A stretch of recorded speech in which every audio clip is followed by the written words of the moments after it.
What is up, everybody? Welcome to Pub Sports Radio and welcome to Stat Diggers. We are diving deep into UFC Paris, coming off of a week off, a well-needed week off after 12 straight weeks. I'm looking forward to getting to this card, a pretty good card, especially the main card. We're looking forward to that, but I'm here as always with Uncle Weezy. Weezy, what is up? You looking forward to some UFC Paris? Yeah, I mean, the week off wasn't really a week off for me. It was spent catching up on all the shit that I fell behind on, But other than that, I'm ready to go here for UFC Paris. 12 fights, got an early start breaking down this card because of the week off, and I'm excited for a lot of these fights and some interesting lines, some wide lines, maybe some lines that aren't wide enough. So I'm anxious to dig into it with you here, Brady, with you guys in the chat here on Pub Sports. I'm looking forward to this. 100%. Yeah, I took full advantage of the week off. I deleted all my social media, got rid of Twitter, got rid of Instagram, got rid of everything, basically, and just had my honeymoon, was in Florida, got in the pool every day, had some drinks, had a fun time, relaxed the mind, the body, and I'm feeling very refreshed and was able to look into the card today for UFC Paris. A couple spots sticking out, Weezy. Definitely looking forward to talking it through with you. Before we get started and break down these fights, let us shout out the chat. Nice to see you guys back in here after the week off. We got Cole. First one here. What is up, Cole? Andy G. We got Propaholic, Real Deal Prime, Mushroom, Nigel Lee, Kiwi. We have Andy Mush pictures in the building as well. We have Addicted to Combat. What is up? We got Gus. We got Brandon Babcock. We got Sparring with Reality talking about some Liana Jojua. There you go. Pronounced it right. We got DXJC, Nigel Lee, Couch Warrior, Juicy J.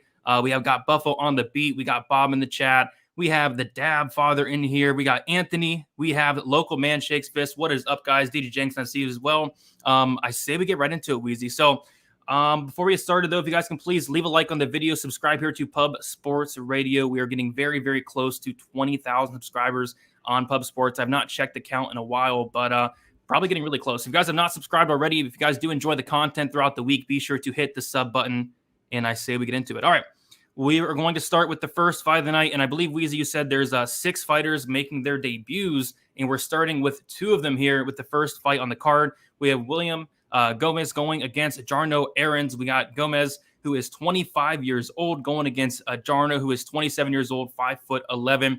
We'll take a look at the last 5 fights. William Gomez is 5-0 in his last 5 fights, and Jarno Aarons is 3-1 in 1 draw in his last 5 fights. So this is basically a striker versus grappler matchup. Gomez does have some striking. Honestly, I wasn't too impressed with the striking. There's a lot of backing up, and I feel like, Aarons is going to be coming forward, pressuring, and putting Gomez on the back foot. Gomez kind of a counter puncher there. But I think if Gomez wants to win this fight, he's going to have to get it down to the mat. And I was most impressed with his ground game, his relentlessness to wrestle, solid wrestling when he gets on top, good grounded pound. He has that kind of Aspen Ladd grounded pound where he's getting on top and he's like, and the ref is just forced to step in after those terrible sounds. But he has good grounded pound. I saw him land a nice elbow, get his opponent out of there. And Jarno Aarons, like I said, he's going to be coming forward. He's going to try to take Gomez's head off. But I think Gomez is a clear path to victory here in terms of getting the fight down to the mat. And Aarons has been taken down quite a bit. I watched that the Mert fight. I think it was a 5-round fight where Mert was able to just take him down, and one takedown, the round was over each time. And he didn't have a good get-up game, was content to just lay on his back. And if Gomez gets him down, that's probably the round there. So I'm slightly leaning Gomez here. We don't know a ton about either of these guys. Gomez is a pretty big favorite, but I do think he does win this fight as long as he fights smart, and I do expect him to. So, Weezy, how are you seeing this first fight of the night? Yeah, I kind of see it the same way you do. I mean, I really don't know much about the measurables here. I'm pretty sure Jarno has a 71-inch reach, but I don't know what Gomez's reach is. They're both listed at 5'11". Gomez 2.5 years younger. Gomez is a southpaw. Aarons is constantly switching stances in the stand-up. Aarons got the experience advantage. He's got 5 more pro fights, 35 more minutes in the pro cage, 6 more months as a pro fighter. Gomez has the finish stats advantage, and Aarons has the durability advantage here. As Gomez has got the better finish rate as a pro, 70% to 61% for Aarons. Gomez has 6 KOs and 1 sub, while Aarons has 5 submissions and 3 knockouts. So, Aarons seems to be the more versatile finisher. Both guys have been finished once by sub in their career. So since Aarons has more fights, I'd give him a slight durability edge and Gomez the slight finishing edge. But in the striking, I think it's Aarons. I think he's going to be the much better striker. He's going to have the advantage as he comes from that traditional Dutch kickboxing background. He definitely seems way more able to win minutes standing than he does on the ground. Gomez has nice striking as well. He throws from like odd angles and he can counter. I think Aaron should have the slight edge on the feet if he can keep it standing. And that's a big if, because when you watch the tape on Aaron's, he's just he gets taken down. And then once he's down, his back gets glued to the mat. And it looks like he's trying to play submissions, but he's not doing a good job of it. Now, on the other hand, when Aaron's gets on top, he does fantastic work. So I think people are going to say that Gomez is the better grappler. Gomez will be the better grappler if he wrestles first and gets Aaron's ass to the mat. If he does that, he's going to win a ton of minutes down there on the ground. But if Aaron's wrestles first and has any success and gets on top, Aaron's has got a nasty top game. And don't forget, Aaron's, even though I think that he's the better striker here, he's the one that's got 5 wins by submission, only 3 by knockout, while Gomez has got something like 6 by knockout, only 1 by submission. So Gomez is going to be at his best when he wrestles, gets this fight to the ground, and can use his ground and pound. That will be where he's going to be at his best. Aaron should be at his best when it's on the feet at distance, and potentially if he chooses to wrestle first, I think he could have some success there. The strength of schedule, I got to give a slight edge to Gomez. In Jourdain's 17 pro fights, his opponents have a combined record at the time of the fights of 114 wins and 78 losses, while for Gomez in 12 pro fights, it's 106 wins and 79 losses. So Gomez is fighting the more experienced competition, while Yarno has the edge in the win-loss ratio. The common opponent is Hiram Rodriguez.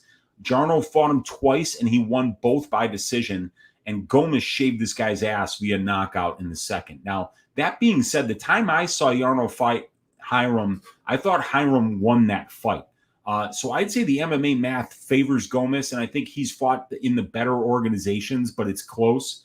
Aaron's has had 2 fights scheduled for 5 rounds, though, while Gomez has only been scheduled for 3 rounds in his entire career. So Aaron's got the experience advantage, he's got the durability advantage, and the striking and 5-round experience advantages here, while Gomez has the edge in finish stats, the grappling, and the strength of schedule. I think Gomez can use his offensive wrestling, clinch control, and top control to win the minutes and maybe even get a ground and pound finish here. Very interesting fight to start the card. Yeah, and like you said, there's a lot of advantages for Jourdain here. It's just it's one of those fights where I think Gomez has a clear path to victory in terms of getting the fight down to the mat, and I do think he does just that. But yeah, these odds are kind of wide, man. We have Gomez opening up. They have him as Gomi on best fight odds, but Gomi opened up minus 225, currently minus 210, and then Jarno opened up plus 190. He is currently plus 180, so a little bit too wide for my liking, but I still do like William Gomez. The over-under set at 2.5 rounds, the over 2.5 plus 100, the under 2.5 is minus 130. The fight goes to decision is plus 120. The fight doesn't go is minus 160. I think I'm going to stay away from this fight altogether, kind of learn about both fighters, but as far as a pick, I got it with Gomez because I think the path to victory is right there. So Gomez for me. Any thoughts on that line? Any thoughts on the over-under? Yeah, I mean, I like Gomez because when you watch the tape on both guys, it just screams this guy, Yarno Aarons, can't stop takedowns, and when he gets taken down, he can't get back up.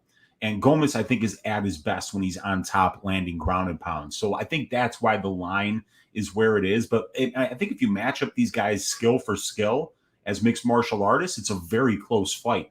But there's that huge hole in Yarno's game that I think is going to make it difficult for him to win minutes in this fight. So I think Gomez wins. I think the line is kind of about where it should be, considering there is that big hole in Yarno's game.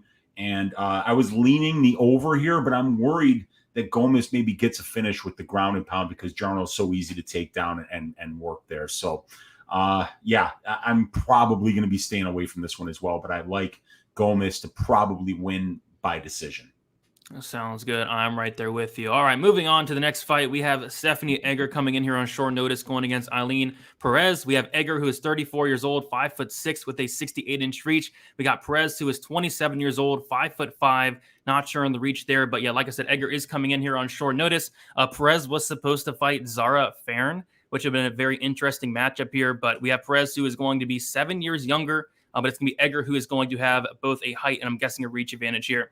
Egger is 3-2 in her last 5 fights. She made her debut against Tracy Cortez, lost that by decision. She got a TKO against Shandy Young, I believe the second round. She submitted Jessica Rose Clark in the first round. And then there was that weird submission loss against Mara Bueno Silva, where I didn't see a tap.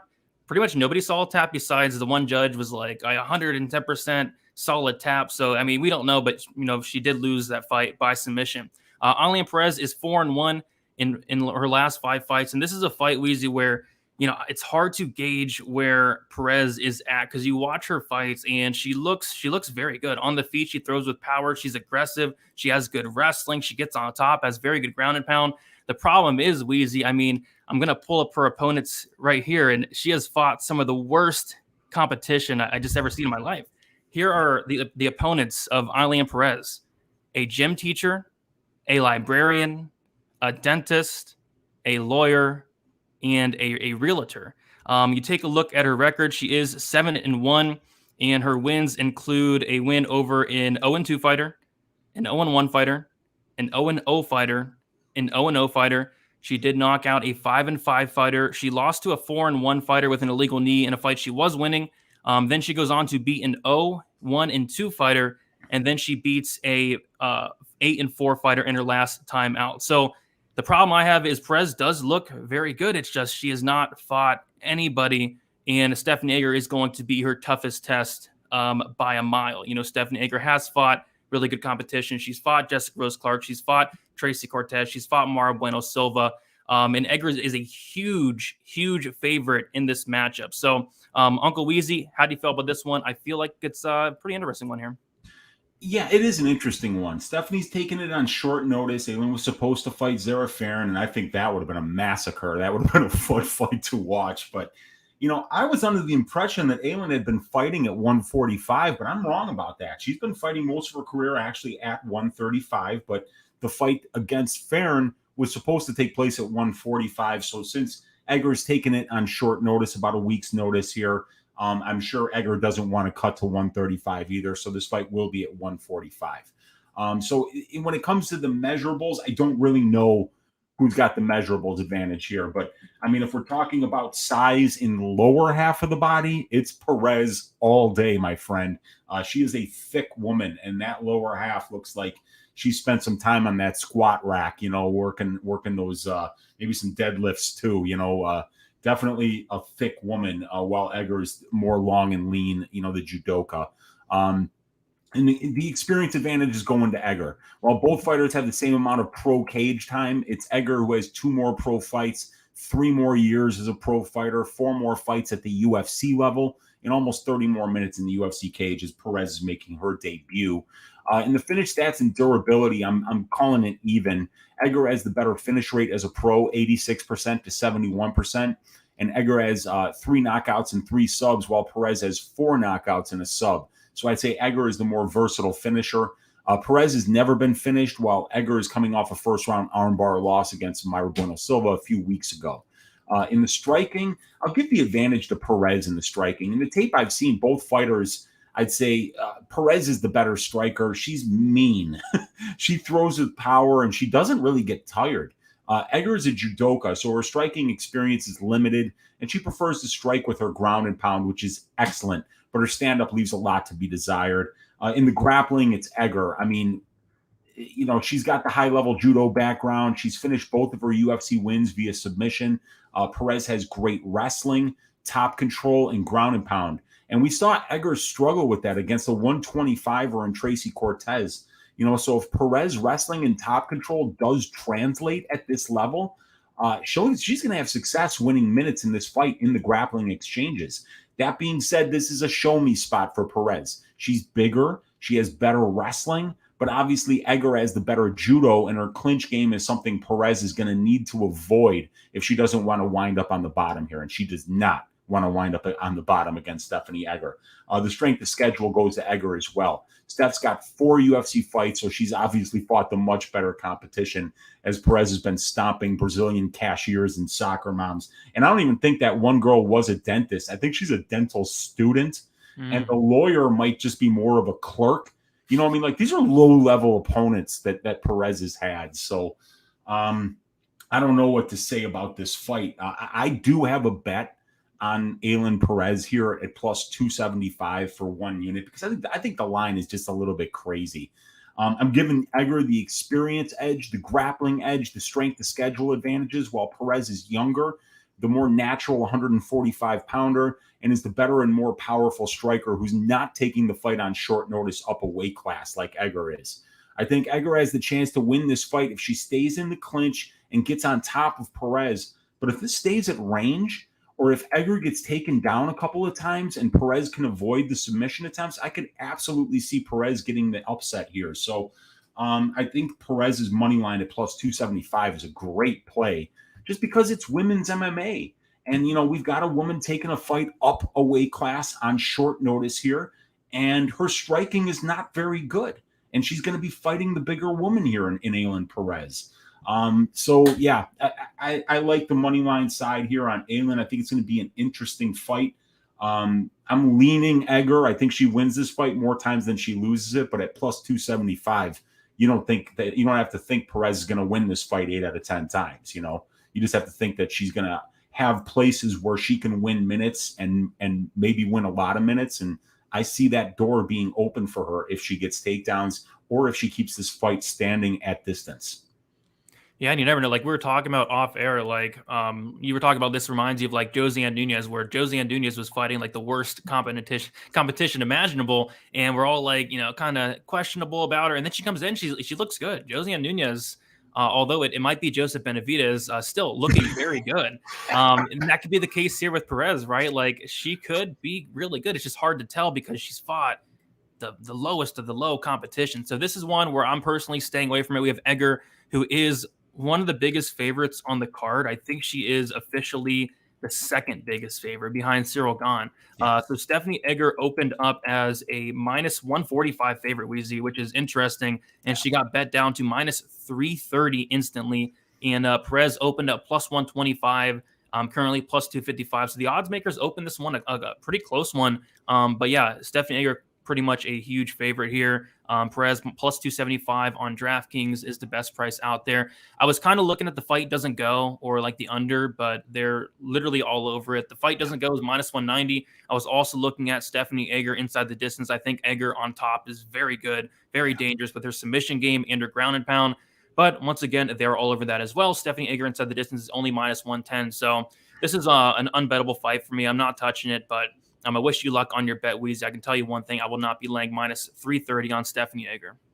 Yeah, and Perez, it's one of those things, like we say, it's a show me spot because against these cashiers and Uber drivers, she's doing exactly what she's supposed to do. She's finishing at 71%, but it actually should be like 83% because in that Gazy Yasmin fight, if you think Keith Peterson doesn't have regard for the safety of a fighter in the cage, I think whoever was reffing the Ailin Perez versus Gazy Yasmin fight, I honestly think that referee didn't know that he had the discretion to stop that fight.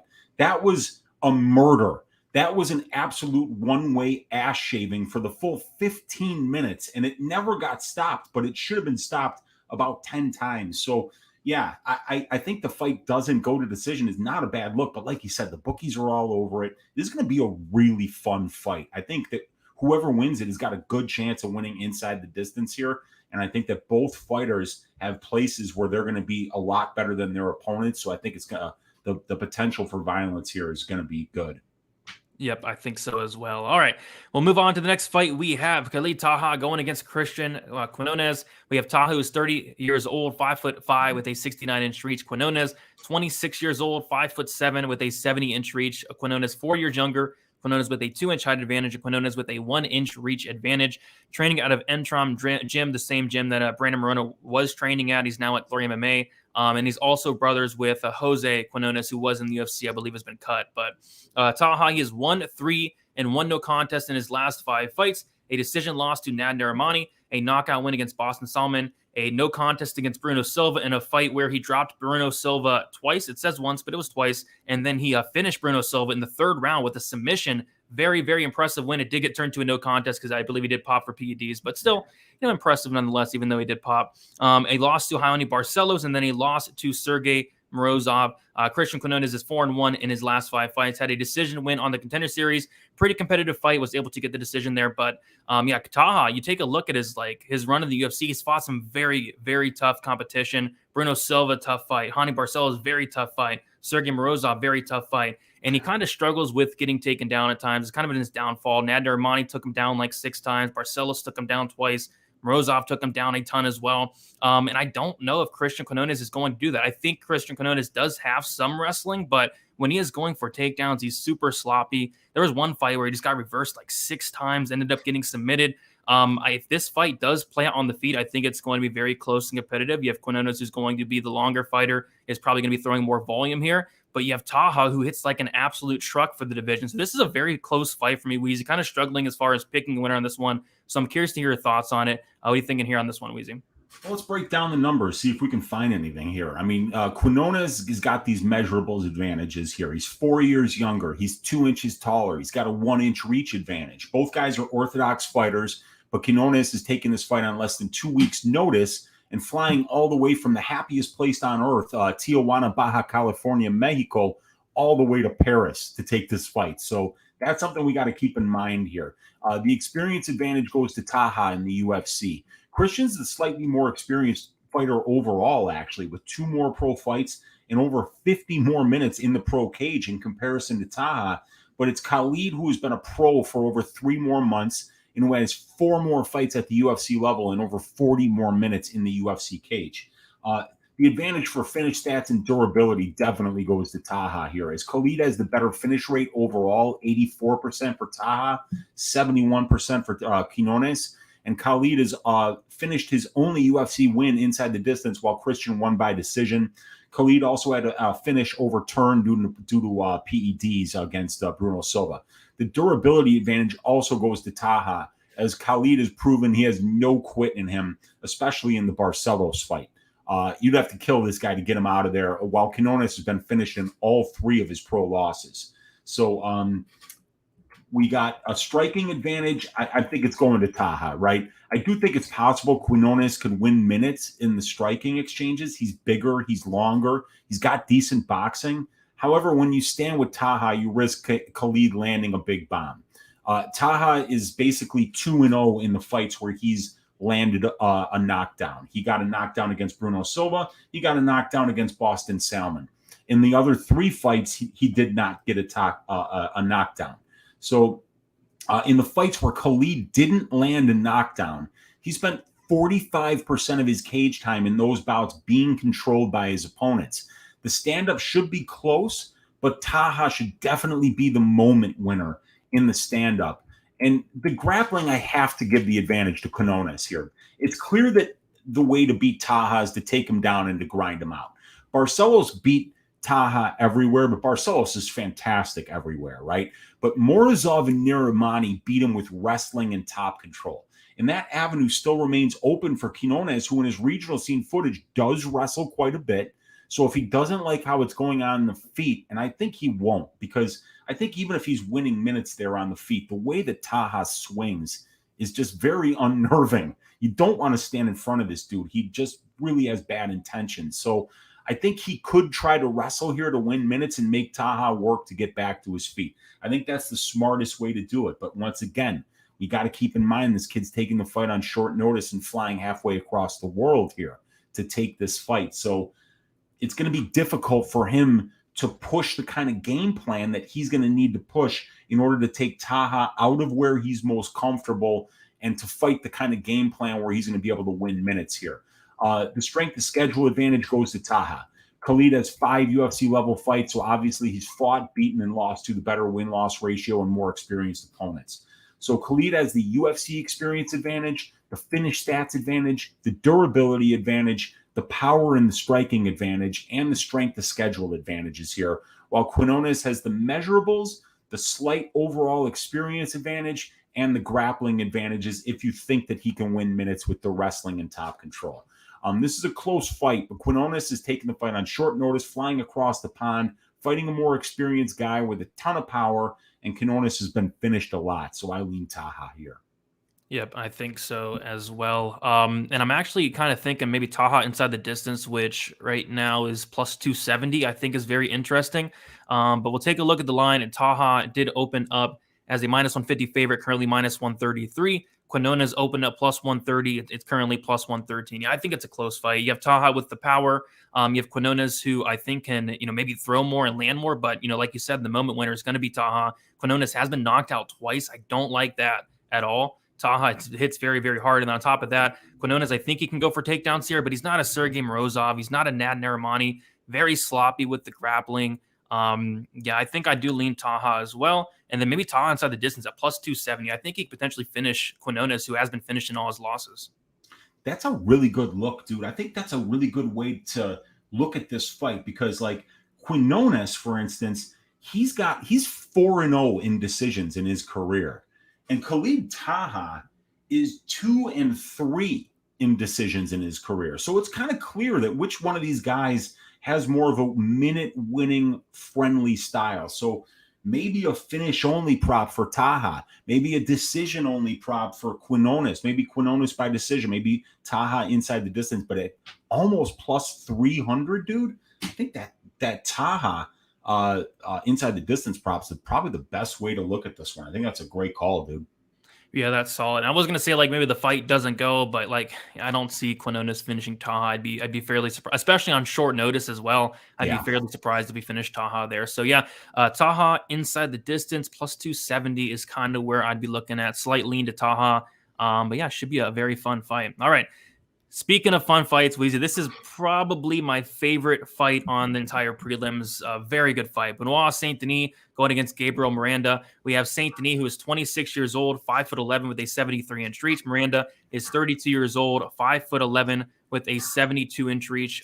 Saint-Denis is 6 years younger. Saint-Denis with a 1-inch reach disadvantage. Benoît Saint-Denis made his debut against Elizeu Zaleski dos Santos with one of the biggest ass whoopings you ever see. The fight that made Vladislav Kisiev famous, where he actually got fired during the event. They said they can't ref the rest of the event there.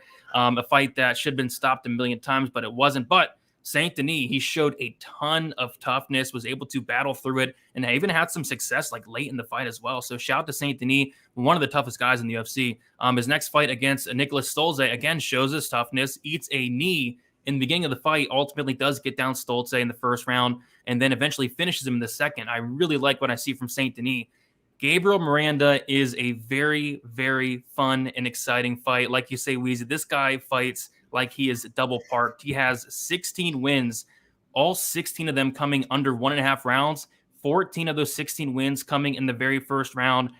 I'm trying to think of a comparison for this guy. The only comparison I can come up with is like imagine Terrence McKinney and then completely take away McKinney's striking, and then you get Miranda. Like his grappling is, he goes all out for it. He's going in there. He's getting submissions like in the first minute of fights. He's looking to get the fight down to the mat instantly. I watched a good amount of tape on Miranda. I saw like the zero striking. He doesn't want to strike.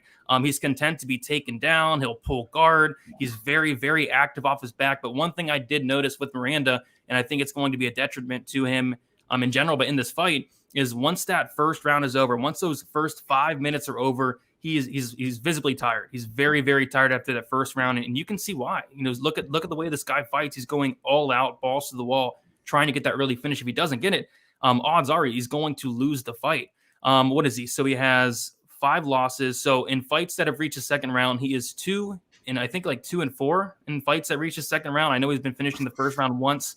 But yeah, if Saint-Denis can survive the first round, I think Saint-Denis takes over. And again, Miranda is taking this fight on short notice. I think Saint-Denis was supposed to fight Christos Giagos. So yeah, Miranda and a guy that is first round or bust, basically 6 minutes or bust if you want to give him the extra minute in general. But on top of that, taking this on like a week's notice, it just seems like a recipe for disaster. But Miranda is going to have opportunities in the first round.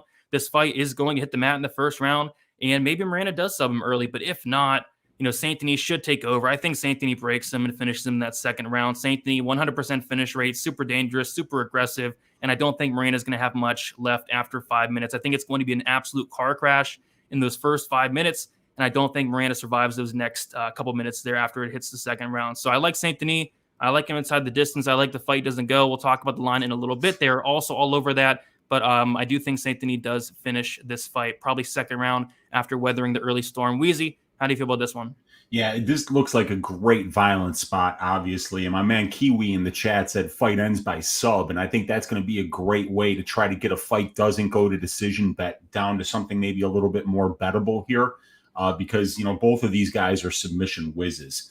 But Benoit's almost 6 years younger. He's got a 1-inch reach advantage, and Benoit's a southpaw while Miranda's an orthodox fighter. So I love the measurables for Saint-Denis here.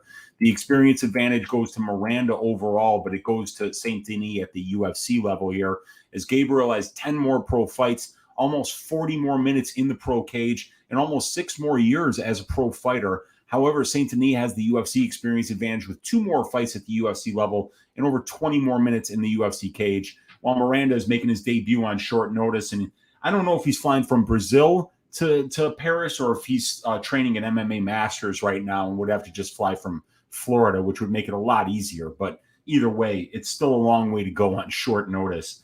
The finish stats and durability, I'll call it even because both fighters have a 100% finish rate. In their combined 25 pro wins, I think each of them has 1 win by knockout, and then 23 of their 25 combined wins are coming by way of submission.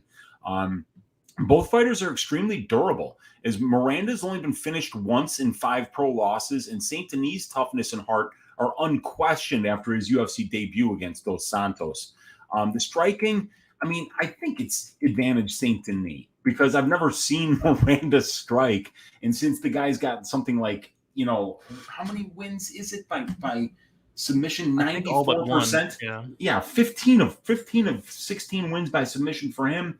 8 of 9 for Saint-Denis. So, the guy clearly is not trying to strike. So we've seen Saint-Denis strike a little bit. It's serviceable, and I think serviceable is enough for him to have the striking advantage. And the grappling, I'm going to give the advantage to Saint-Denis. Both guys pretty much entirely rely on their grappling and submissions to win fights, but I do think Saint-Denis is the better UFC-level grappler here. He does wrestle more than Miranda does, and he's fought the much better brand of competition thus far in his career, despite Miranda having more fights. And yeah, and the strength of schedule has to go to Saint-Denis. He's been fighting in Brave. Even on the regional scene, I think he's fought and beaten a better brand of competition. Saint-Denis has the measurables, the UFC experience, the grappling, the striking, the strength of schedule advantages, while Miranda has the overall experience advantage. I don't like that Miranda's taking this fight on short notice, having to make this long flight to fight Benoît in front of his home crowd. I think when Benoit's grappling is a notch above great Gabriel's, and that's enough for me to be confident to pick him to win this fight. And it should be done in under 1.5 rounds as well. Even though Miranda has, both of these guys are very durable, they're both 100% finishers in their wins, and Miranda's taking this fight on short notice and making a long flight, and going to be fighting in front of a very hostile crowd here. So, I think it's Benoît Saint-Denis here. But, I think fight ends by submission is going to be something I'm going to be looking for to hopefully get a fight doesn't go to decision. Bet down to something more bettable in terms of what we're paying. Yep. Like I said, they're all over it. It's one that jumped out at me for some violence, but fight doesn't go to decision right now. It's minus 285. Under 2.5 is minus 225. And even the under 1.5 is juiced to minus 115, minus 125 there on Bet Online. Saint-Denis opened up as a minus 210 favorite. And my goodness, I would have loved that line. That was opened up on August 24th. And now here, minus 275. And then as far as Miranda, he opened up as a plus 180 dog, currently plus 235. I think it's Saint-Denis all day. But the first round will be very sketchy. I think if you do like Miranda, or if the odds are solid on it, Miranda first round submit, and that's literally how he wins. I don't see any other way. I think it's a submission in the first round, which is probably some crazy odds, but I think Saint-Denis is a very good spot this week. Minus 225, it's up there. And Saint-Denis inside the distance right now is only minus 120. I think that's a good way to improve the price a little bit. I'm curious to see what maybe Saint-Denis by submission is. I think there's a lot of different ways to play it. But yeah, I do like Saint-Denis quite a bit, but not sure how I'm going to play it yet. Yeah, I like it too. I think Saint-Denis is a decent parlay piece this week. We've got a lot of lines that are sitting between minus 220 and minus 300 here. And I tend to like all the guys that are in that range right now. So yeah, I could look at him as a parlay piece, but I think that this is going to be a really, really fun fight, Brady. I mean, this is going to be just, like you said, a car crash there in the first round, a grappling-based car crash. You know what the best comparison of Gabriel Miranda is? What's that? He's an equally handsome male version of Na Liang, who just goes out there and like is going to go balls to the wall for that submission in the first round. And if it doesn't happen, chances are he's not going to win. And I mean, as great of a haircut as Na Liang has, Gabriel Miranda has at least as good of a mustache. That is one of the best mustaches that there is right now in the UFC. And if you don't believe me, go check out the man's Tapology picture, and then you can come back here and I'll tell you I told you so. 100%. So yeah, Gabriel does have that good mustache, and that's a good comparison. Liang Na, but Gabriel's much less handsome, and it's not even debatable. Yeah. No, I agreed. The mustache, though, is on par with the haircut. That's what I'm saying. Debatable once again, but handsome nonetheless. We got Wiz Bets in the chat. What is up, Wiz Bets saying? Up, I Wiz? appreciate the hard work, gentlemen. Let's run the tab on the bookies. That is the goal. Thank you for hanging out, Wiz. Thank you for the dono. It does go a long, long way. And to thank all of you guys for hanging in here. We have 177, 180 of you in here. If you guys have not already, be sure to hit the like button. Let's get those likes up. It does go a long way, guys. All right, we'll move on to a very good fight. And I am shocked that this fight is on the prelims. We have Nassourdine Imavov going against Joaquin Buckley. We have Imavov, who's 27 years old, 6'3", with a 75-inch reach. Buckley, 28 years old, 5'10", with a 76-inch reach. We'll take a look at their last 5 fights. We have Imavov, who is 4-1 in his last 5 fights. He made his debut against Jourdain Williams, won that fight by decision. He lost a decision against Phil Hawes in a very close fight. He knocked out Ian Heinisch, and he knocked out Edmund Shabazian. Joaquin Buckley, 4-1 in his last 5 fights, a knockout win against the Beverly Hills Ninja Jordan Wright, a knockout loss against Alessio Di Chirico, a knockout win against that bum Antonio Arroyo, a decision win against Abdul Razak Al-Hassan, and then a knockout win against Albert Duraev. Weezy, both these guys are phenomenal. I cannot wait to hear your thoughts on this fight. What we got? Yeah, this is a great fight right after the Saint-Denis Miranda fight, which is also going to be so baller. So I'm really looking forward to this one. On the measurables, I got it even. Imavov's a year younger and he's 4 inches taller, but Buckley's got a 1-inch reach advantage and he's a southpaw. The experience advantage definitely goes to Buckley. Buckley's got 5 more pro fights, 40 more minutes in the pro cage, and about 1.5 more years as a pro fighter. In addition to that, he also has the UFC experience advantage with 3 more UFC fights and 15 more minutes in the UFC cage. The finish stats and durability advantage actually goes to Imavov. Nassourdine has the better finish rate as a pro. It's 81% to 73% for Buckley. And he's the more versatile finisher as all of Buckley's wins are by KO, while Imavov has 4 submissions and 5 knockouts. Buckley's got the better UFC finish rate at 80% compared to 67% for Imavov. But Imavov also has the durability edge as he's never been KO'd as a pro, while Buckley's been knocked out in 3 of his 4 pro losses and both of his UFC losses. So Buckley's been finished in 3 of 4 pro losses, while Imavov has been subbed in 1 of 3 pro losses. So I got to give that durability advantage to Imavov. The striking advantage, I'm going to give to Imavov, and here's why. He's so smooth at range. He is susceptible to the low leg kick, but other than that, he's very hard to hit, I've noticed. He keeps his hands low. His punches come from odd angles, and they hurt.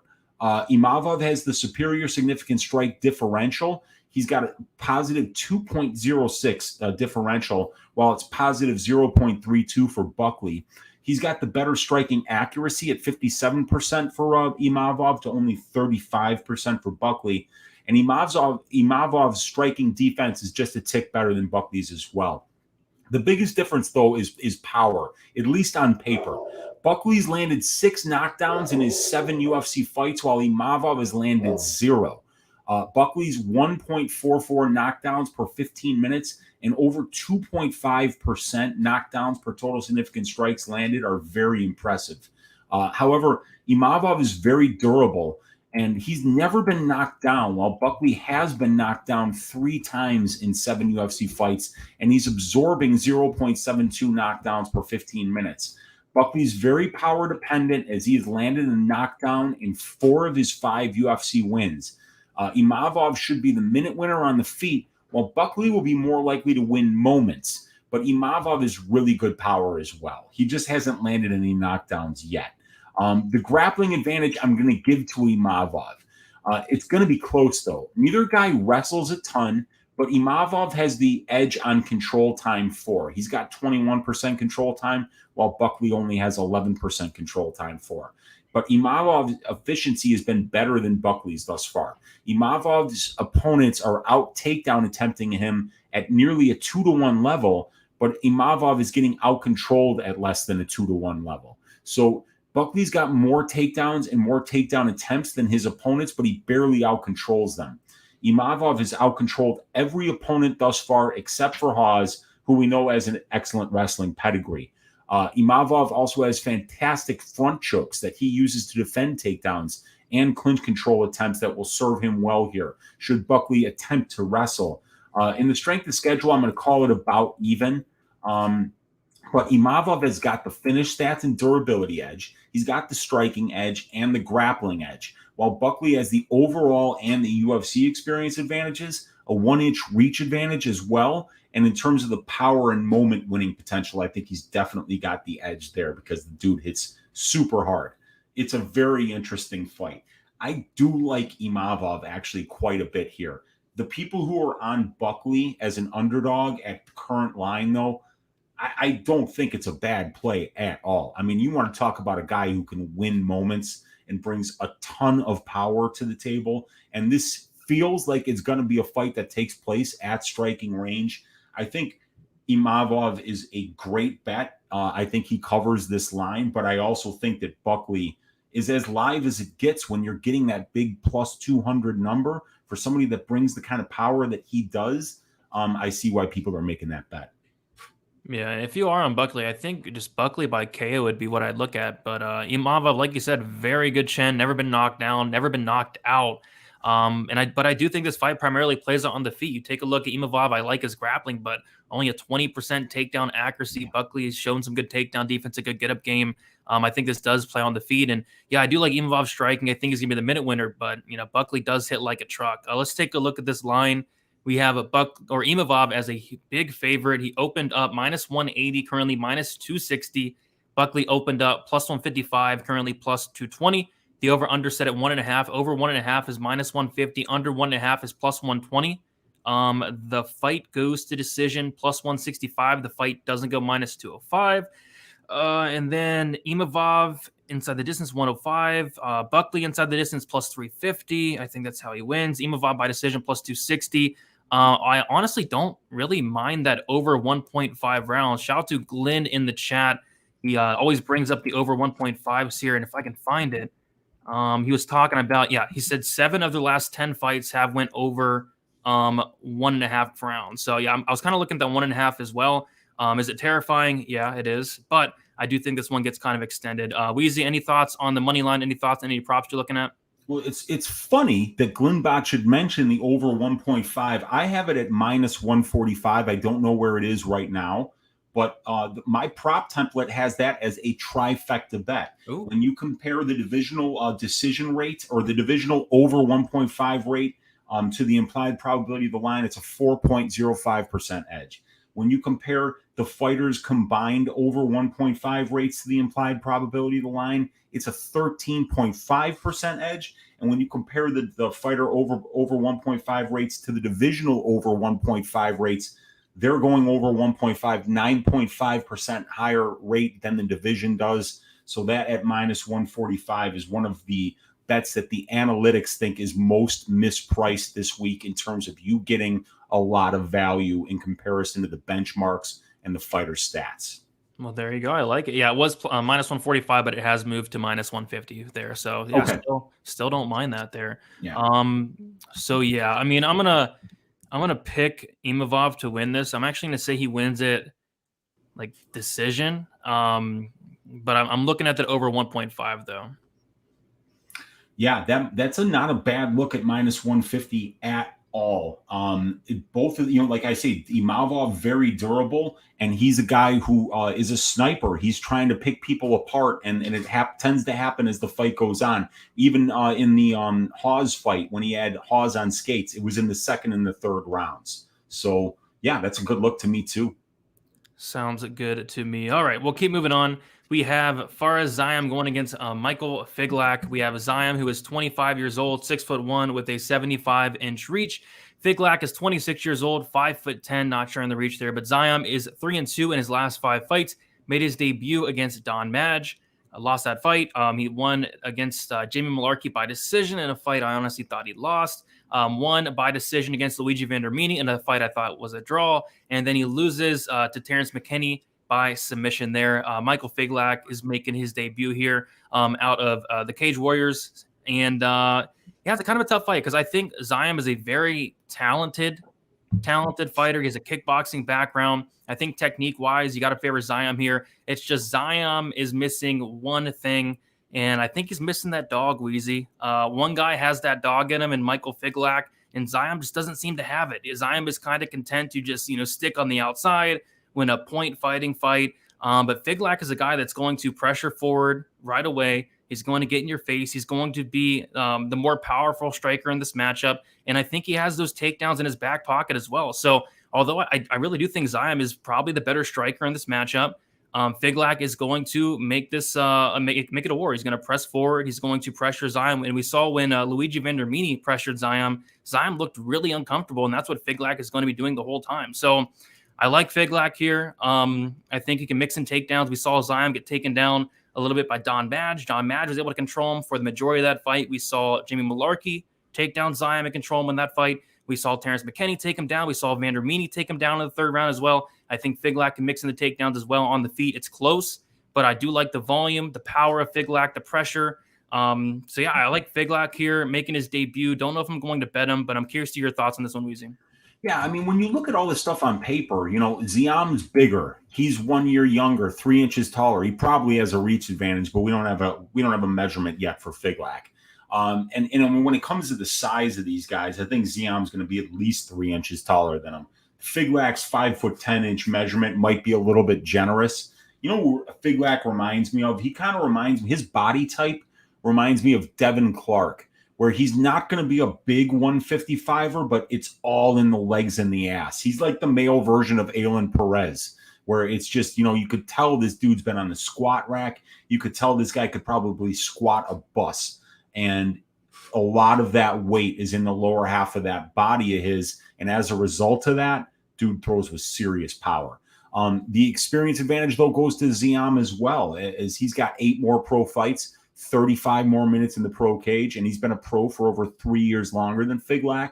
In addition to that, Figlak is making his UFC debut, so Ziam has 4 more UFC level fights than Figlak and 50 more minutes in the UFC cage. Ziam's got better finish numbers as well, as he's got a 75% finish rate to only a 50% finish rate for Figlak, and he's the more diverse finisher with 4 wins by sub and 5 by knockout, while all 4 of Figlak's finish come via KO. Figlak has never lost as a pro, so he's never been finished, while Ziam has been finished in 3 of his 4 pro losses, like you said. I mean, if one of these guys has got the dog in him, it's Figlak, so I would have to give the durability edge to him. The striking, I don't really know who's got the advantage here. Ziam is the more technical guy. He's going to be the smooth guy that lands, that uses his distance well. Is he going to get a chance to manage range and distance here against somebody who walks forward like a zombie? It's going to be very difficult to see because both guys love to strike. Ziam's taller and longer, but Figlak is going to explode in with heavy hooks to the body and the head and heavy kicks. Ziam will have to deal with the forward pressure and explosion of Figlak, but he has good footwork and lateral movement, and he's going to need to use both to take advantage of the length advantage he has here. Neither of these guys wrestles offensively much, so I hope that we can expect a striking battle here because both guys are really fun to watch on the feet. The grappling, I got to give the advantage to Figlak because I haven't seen him lose huge chunks of fights on the regional scene due to poor takedown defense and an inability to get off the cage. Even though Ziam is showing 69% takedown defense at the UFC level, he's still being taken down 2.86 times per 15 minutes, and he's allowed over 46% control time against, only amassing 8% control time for. A striker who spends less than half of his UFC cage time striking at distance is a big red flag if you're looking at the Ziam side here.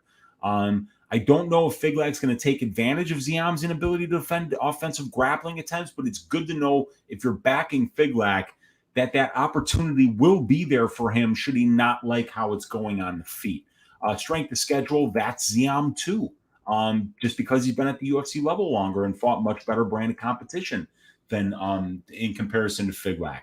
But Ziam's got the measurables advantage, the experience advantage, the finish stats advantage, the strength of schedule advantage is here, and probably the technical striking advantage here as well. While Figlak's durable, he's got probably the grappling advantage here. I don't know if he's going to use it. I think it's a close fight, and I think the line is a little wide. I can see the argument for betting the plus money side in Ziam here. He's going to be at home in France, while Figlak is, from Poland, but I think he trains in the UK. So it's not like it's going to be a long flight for Figlak. So I don't think that's really a major factor here. But Figlak, the way that he marches forward and throws bombs, it scares me a little bit because you mentioned it. When Vendramini started to pressure Ziam, he just didn't look good.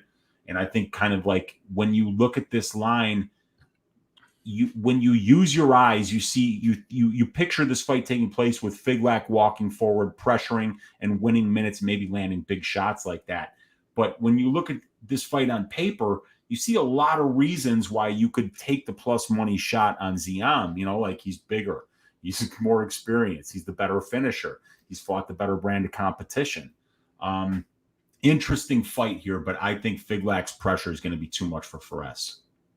Yeah, I agree there as well. We got a donor in the chat. Glimbot, appreciate you, Glimbot, saying Weezy, that max bet roll hit again last event, and there is one at this event too. I remember you talked about that, Glimbot, and then you're saying that the rule is if the last 5 fights are 9 out of 10 for the over 1.5, I parlay them for a max bet. Are you talking about this one? I think you said 8 out of the last 10 on this fight are over 1.5, and the over 1.5 on this fight is minus 470, so they're definitely all over that. And then what else we got? A mushroom saying a Ziam is a bad nail, and I agree. Yeah. Like the Vendramini, if Vendramini would have done what he did in the 3rd round in the 1st and 2nd, like Vendramini would have crushed Ziam in that fight. And somebody also said that Ziam's a bad hammer, and yeah, he is. Dev saying a Ziam sub round 1. Dev, if that happens, I will PayPal you $100 if Ziam subs Figlak in the 1st round. But yeah, I like Figlak here. I'm not going to go and run and place a bet on him. He's like minus 190, which for a debuting fighter, I don't know. Like you said, there's a lot of advantages for Ziam. It's just he doesn't have that dog in him, Whereas Figlak is going to come forward. He's going to make it a dog fight. He has takedowns in his back pocket. I think Figlak slightly edges one out. But yeah, we're in Ziam's home country. It should be a close fight. I just don't see myself playing this one. It actually opened up as a pick'em, which probably makes more sense here. But yeah, I'm going to slightly lean Figlak to get the job done. No bet for me. Over 2.5 is minus 275 for the over 2.5. That's nuts. The fight goes to distance is minus 260. Yeah, so it's just a pass for me, Weezy. Yeah, check it out though, man. When you watch the tape on Figlak, these last 3 fights, I didn't get to see the Agi Sarderi fight, but the McIntosh and the Lister fights, right? Dude, this guy swings hammers. I think he was just missing knockout shots in those fights. So I think that could be a sneaky way to play this fight because Ziam has been a bit of a guy that's went to decision, especially as a winner at the UFC level, and because Figlak's last 3 fights have went to decision, it's definitely getting shaded towards the overs here. But when you watch Figlak fight, and when you look at the stylistic components of this matchup, which lead me to believe it's going to take place mostly at striking range, I think both these guys are going to be very dangerous, and I think somebody might get knocked out here. So the under might be a contrarian way to play this fight and get some good value. Yeah, 100%. Like this, and it's like the way with Figlak fight. Like Figlak is willing to eat one to give one, right? Yeah. So. Yeah, plus 200 fight doesn't go. I'd be leaning violence rather than laying like minus 260 on the fight goes, which is kind of nutty to me. But yeah, I think we can move on to the next fight. We have the last fight on the prelims. We have Dustin Stoltzfus going against Abus Magomedov. We have Stoltzfus, who is 30 years old, 6 foot with a 75-inch reach. Magomedov, 31 years old, 6'2" with a 78-inch reach. We have Stoltzfus 1 year younger. Stoltzfus with a 2-inch height disadvantage, and then Stoltzfus with a 3-inch reach disadvantage. Magomedov, the bigger fighter here.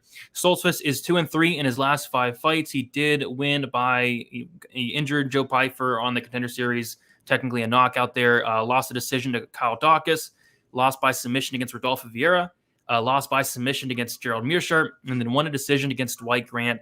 Magomedov is 3-1-1 draw in his last 5 fights. I was actually pretty impressed with Magomedov. Very well-rounded fighter. His striking is very solid. He also has some grappling in his back pocket as well.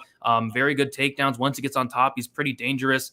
Just very well-rounded fighter in Magomedov. And, Stoltzfus on the feet doesn't really offer a ton. And then the takedown defense is only 46%. I just feel like Magomedov has a lot of paths to victory here, whether it is keeping this on the feet, outstriking Stoltzfus. I think that's on the table. And I even think Magomedov can take him down, control him as well. So I actually like Magomedov quite a bit. Not sure what the line is, but I'm guessing he's a pretty big favorite here.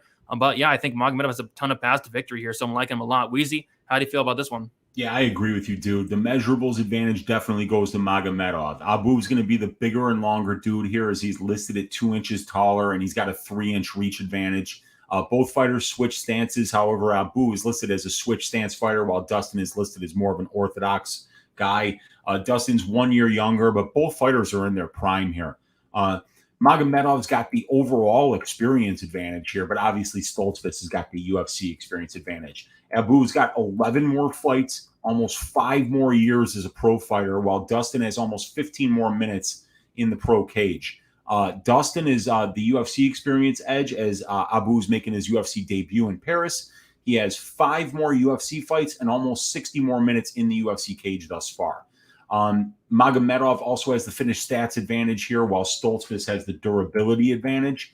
Abu says the better overall finish rate, 79% for Magomedov, 50% finish rate for Stoltzfus. Abu tends to favor the KO more, as Dustin gets more subs. Both guys have 4 losses, and Dustin has the durability edge here, as he's been finished in 2 of 4 pro losses, both by submission, while Abus has been finished in 3 of 4 pro losses, twice by submission and once by brutal knockout in PFL. The striking advantage goes to Magomedov. He's got some really smooth technical striking. He uses his length well. He mixes up his weapons. He's got a 3-inch reach advantage here, so I do see him being the minute and the moment winner on the feet against Dustin, who's a much better grappler than he is a striker. Dustin has got a negative 0.2 significant strike differential, and he's got sub 50% striking defense, so he hasn't been much of a minute winner on the feet at distance. And he hasn't faced what I would call a murderer's row of strikers either, as he's fought Kyle Dawkins, Rodolfo Vieira, Gerald Meerschaert, and Grant. So he hasn't had much success in the striking exchanges against guys that aren't great strikers. And Abu is usually referred to as a striker in his regional scene footage, even though he's a very well-rounded fighter. I see Abus using his stance switching, length, distance management, and athleticism to win minutes convincingly in the striking exchanges in this matchup. In the grappling, I'm going to give a slight edge to Stoltzfus. Both of these guys are very competent grapplers. Stoltzfus has shown to be able to swim with elite UFC grapplers like Dawkins, Vieira, and Meerschaert. He made mistakes against Vieira and Meerschaert in the 3rd rounds of those fights and got subbed, but I doubt Abu is on the level of either of those guys when it comes to submission grappling. With Meerschaert, you got a guy with, 27 wins by submission, and with Vieira, you've got a multiple-time world champion in Brazilian Jiu-Jitsu. Magomedov is not on that level of submission grappling. Stoltzfus' efficiency leaves a bit to be desired, as he's shown 50% takedown defense or sub 50% takedown defense thus far in the UFC on 13 attempts, and he's allowed just over 26% control time against, while controlling his opponents just under 23% of the time. Abu is of Dagestani origin, and he has underrated wrestling, even though he does seem to prefer to keep his fight standing. I think Abu should be able to stop the takedown attempts of Stoltzfus, And even if he has the potential to get the takedowns of his own against Dustin, who has 46% takedown defense, if he doesn't like how things are going on the feet, I think Abu could get takedowns here, but I think he's going to be the much better striker. If Dustin is able to get takedowns, though, his ground game and top control are pretty good, and he's got a slick submission game of his own. He won his last fight before the Dana White Contender Series performance by Twister. It's important that Abu doesn't let Dustin get takedowns here, as that is where Dustin will be the most comfortable. As long as Abu's takedown defense holds up, though, I see him comfortably winning this fight. Stoltzfus has absolutely got the strength of schedule advantage, but Abu's faced some decent regional scene competition like Sadabusi, Lewis Taylor, Ghassan Umalatov, Andreas Stahl, Jessen Ayari, to name a few. However, Stoltzfus being in there with guys like Dawkins, Body Bags Pfeiffer, Vieira, Grant, Mearshart obviously gives him the strength of schedule advantage here. And this is Abu's UFC debut, and he hasn't fought in over 18 months, and he's pulled out of his last 2 UFC fights. So it's hard to know how he's going to look after all that time. You definitely have to give Dustin the SOS edge here, but keep in mind, Dustin just fought less than 2 months ago. And I give, Abu's got the measurables edge, the overall experience edge, the finish stats, and the striking edge, while I give Dustin the UFC experience, the durability, the slight grappling, and strength of schedule advantages here. I pick Abu to win by decision by keeping the fight standing and stopping the takedowns of Dustin here. Sounds good. I think it's a very viable game plan for him. He has a big favorite. Magomedov opened up -220, currently -255. Stoltzfus opened up +185, currently +215. Yeah, I didn't even notice. That layoff is scary. 1 year and 8 months since he last fought. And then the fight before that was 3 years and 3 months ago. And that knockout loss he had against Lewis Taylor was 3 years and 7 months ago. So yes, Stoltzfus has been much more active, Weezy. So big line here for Magomedov. I'm really impressed with the guy personally. I will take him to win as well. Looks like the over-under set at 2.5 rounds, over 2.5 -110, under 2.5 -120. The fight goes to decision is +130. The fight doesn't go to decision is -160. I guess Magomedov as a parlay piece outside of that 1 year, 8 month scare me off there. But yeah, I do think Magomedov wins this fight. Agreed. Yeah, and I think he's a good parlay piece as well, but you just have to know. I mean, yeah, there's a layoff here, and Stoltzfus has just been a lot more active. And if you look at Stoltzfus' performance on the ground against very good grapplers, we know that this guy's a damn good grappler. We don't want to underrate Stoltzfus' grappling here, but I think Abu, this has been a long time coming for Abu. I think it's about time we saw him in the UFC, and I'm really excited here. This is the country of Germany is going to have their eyes on this matchup, as even though Stoltzfus is from the United States and Magomedov is from Dagestan, they both made Germany their home and both fight out of Germany. So very interesting here. Absolutely. Should be a good prelim bout there. All right. What we're going to do now is take a quick commercial break, and we will be back in about a minute.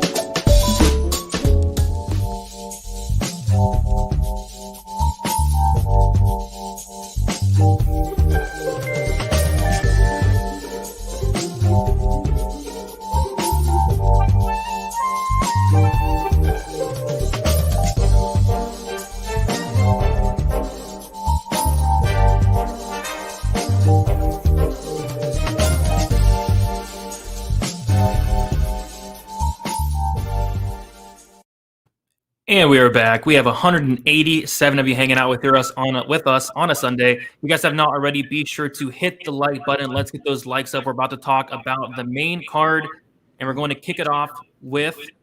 There's a little bit of echo. Weezy, do you hear that? Okay. I didn't hear it actually. Okay, I think it's still there. Huh? I'll mute. Okay, sounds good. All right, so we're going to talk about this main card opener, and it does not get much better than this. We have Charles Jourdain going against Nathaniel Wood. We We have Jourdain, who is 26 years old, 5'9" with a 69-inch reach. Nathaniel Wood, 29 years old, 5'6" with a 69-inch reach as well. Jourdain, 3 years younger. Jourdain with a 3-inch height advantage. Charles Jourdain, 3-2 in his last 5 fights, a knockout win against Marcelo Rojo, a submission loss to Julian Rosa, a decision win against Andre Yule, a submission win against Lando Venata, and then a decision loss against Shane Burgos. Nathaniel Wood, 3-2 in his last 5 fights, submission win against Jose Quinones, knockout loss to John Dodson, a decision win against John Castaneda, a decision loss to Casey Kenny, and then a decision win against Charles Rosa. This is going to be Nathaniel Wood's second fight up at 145 pounds. He made his debut in the UFC at 145 pounds against one Charles Rosa.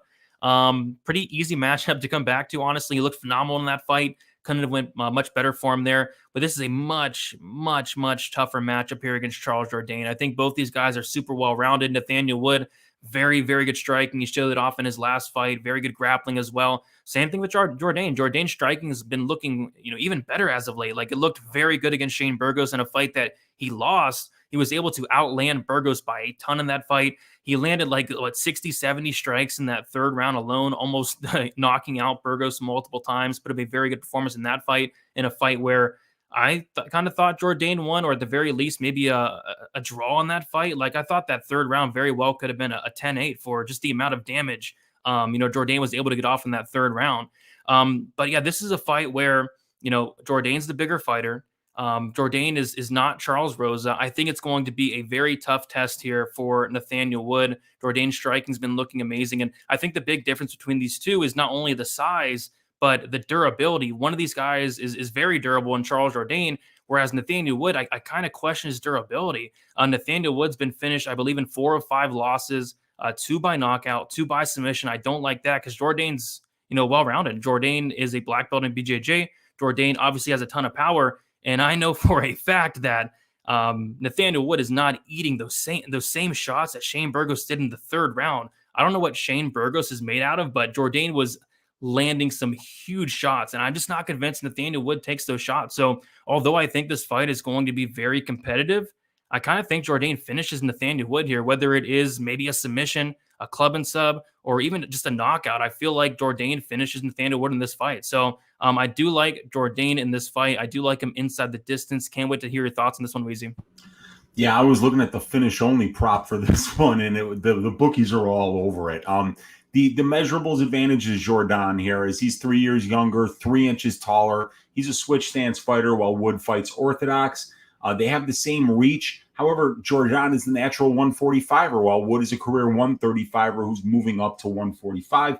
This is his second fight at 145. The experience advantage goes to Jourdain as well. As it's Wood who has more pro fights. He's got 23 pro fights, while Jourdain has 19. And he's got 4.5 more years as a pro fighter in comparison to Jourdain. However, Jourdain has more cage time as a pro. 221 minutes for Jourdain, 164 for Wood. And he's got 2 more fights at the UFC level and 30 more minutes in the UFC cage. Jourdain has been the busier fighter who's fought a higher percentage of his career at the UFC level. 50% for Jourdain at the UFC level almost, and about 30% for Wood. Jourdain also has the finish stats and the durability edge here, as Jourdain's got a 93% finish rate as a pro. It's a 78% finish rate for Nathaniel Wood, which is also very good. And in the UFC, Jourdain is also finishing at a better rate, 75% for Jourdain, 60% for Wood. Both guys have around twice as many career knockouts as they do submissions. Jourdain's also been more durable as a pro, only being finished in 1 of 5 pro losses, while Wood's been finished in 4 of 5 pro losses. In the striking, I'm going to call it about even, but the striking battle here is about volume and minute winning on the Wood side versus the power and moment winning that we see on the Jourdain side. Wood throws much more volume than his opponents. He throws 13 significant strike attempts per minute, while his opponents throw about 9.72, and his significant strike differential is positive 2.13. Now, Jourdain also throws more volume than his opponents at 11.5 significant strike attempts that he throws, and his opponents throw about 10.6, and his significant strike differential is positive 1.54. Both guys are impressive in those metrics, but obviously the edge in volume and minute winning goes to Wood. The power numbers edge Jourdain here, as he's always fought at 145, while Woods fought mostly at 135. Jourdain has the superior knockdowns per 15 minutes, 0.79 for Jourdain, while it's 0.18 for Wood. And the knockdowns per total significant strikes landed at 0.9% for Jourdain, while it's about 0.2% for Wood. Wood has been slightly less chinny, but again, at 135, not 145. In the grappling, I'm going to call it about even here. It's an interesting stat. Every fight that Jourdain has lost in the UFC, he's been taken down at least twice and lost the control time battle. He's never lost a fight when he's yielded 0 or 1 takedowns in the UFC. Both guys are pretty efficient in the grappling exchanges. Wood has faced 21 takedown attempts and only attempted 14 himself, yet he's outcontrolled his opponent 16% to 7.5%. And Jourdain has attempted 4 takedowns, and Jourdain's opponents have attempted 33 takedowns, yet his opponents have only outcontrolled him at less than a 2-to-1 ratio, 16% to 10%. Even though Jourdain has bad takedown defense, which is sitting at about 51.5% right now, his get-up game is excellent, and he's very difficult to hold down, and he will attack with submissions off his back and use those to reverse positions or get back to his feet.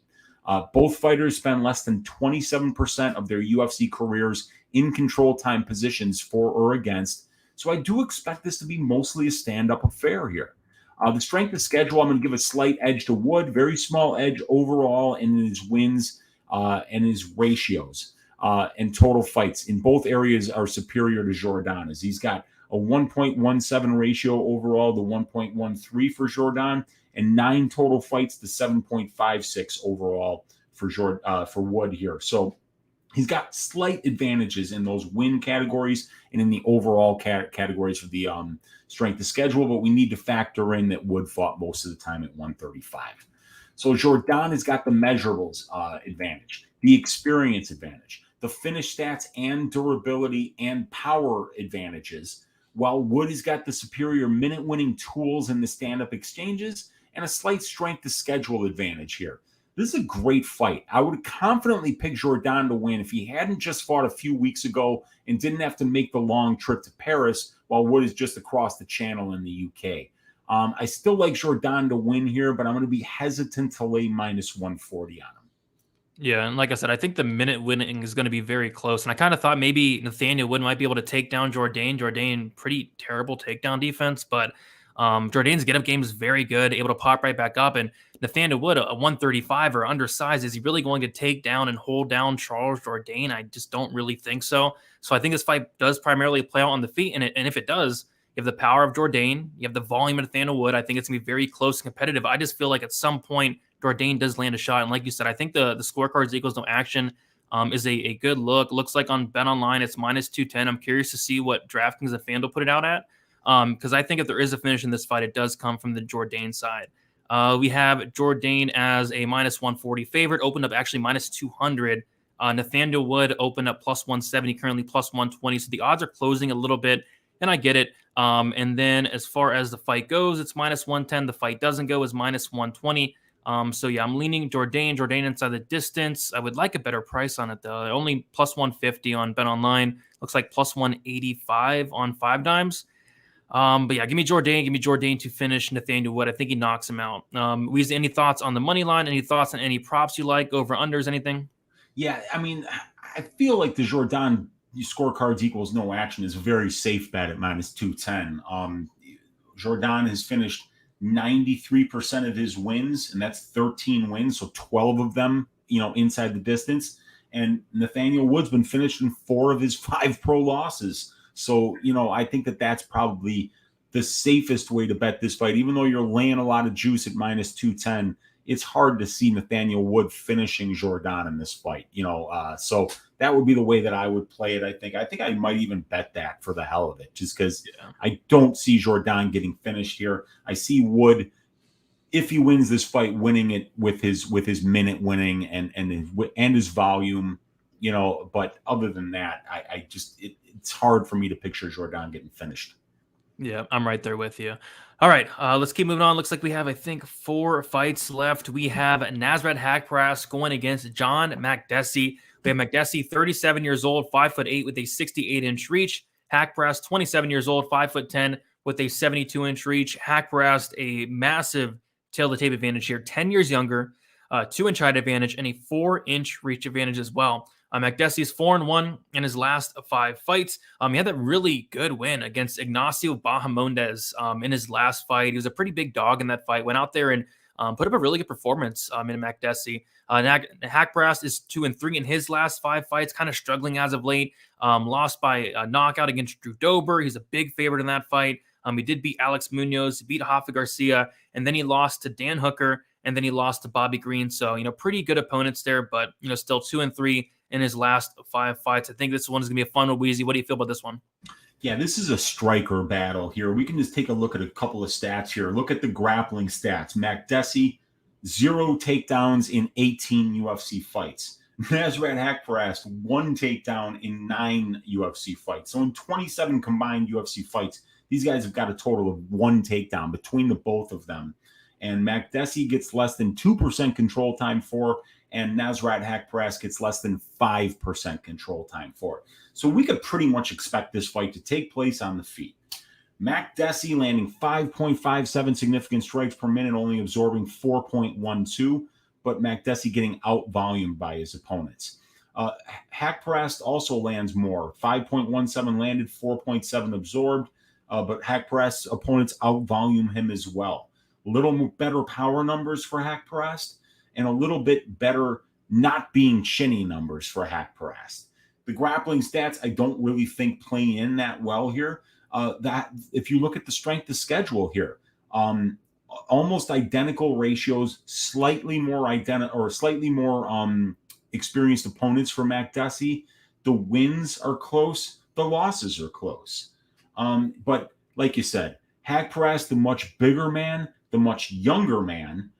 Makdessi, the more experienced mixed martial artist, but also he's 37 in comparison to 27 for Nasrat. And I also read that Makdessi's coming off a very serious injury as he had his hamstring torn from his bone. So that's a really bad injury to be coming back off of, especially at the age of 37 here. But here's the way I see this happening, right? Nasrat's good at distance, and Makdessi's been at a reach disadvantage in every one of his UFC fights. So what does he do? He walks forward. He comes forward throwing bombs. He'll throw big spinning kicks too.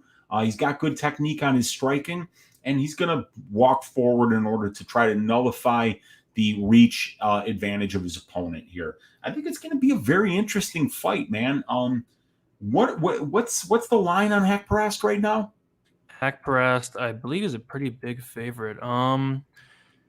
Haqparast is minus 230, opened up minus 200, and Makdessi opened up plus 170, currently plus 195. So yeah, pretty big favorite there in Haqparast.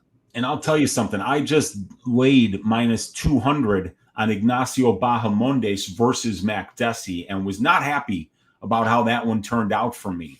I thought Bahamondes had a great third round, but Makdessi walked forward and he hurt Ignacio early in that fight. And he turned it into a dogfight. He turned it into a bloodbath.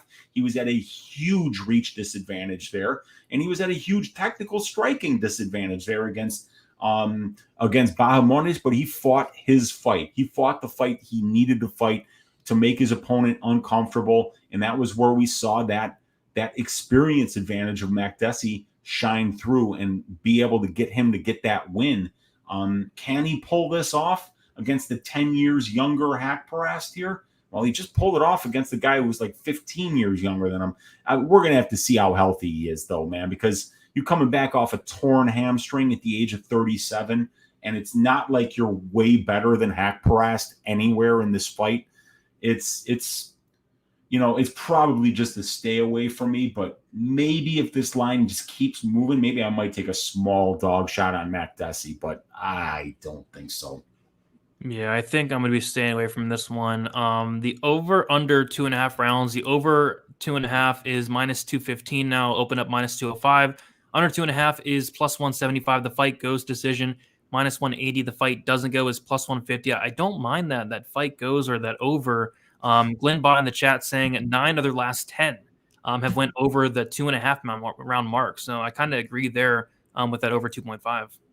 Yeah, the over 2.5 at minus 215 is overpriced by about 15% when you compare the divisional over 2.5 rate to the implied probability of the line. But when you compare the fighter over 2.5 rates to the implied probability of the line and to the divisional over 2.5 rate, you're getting like a 2% break and a 17% break respectively. So the long-term analytics compared to the fighter over rates like that bet.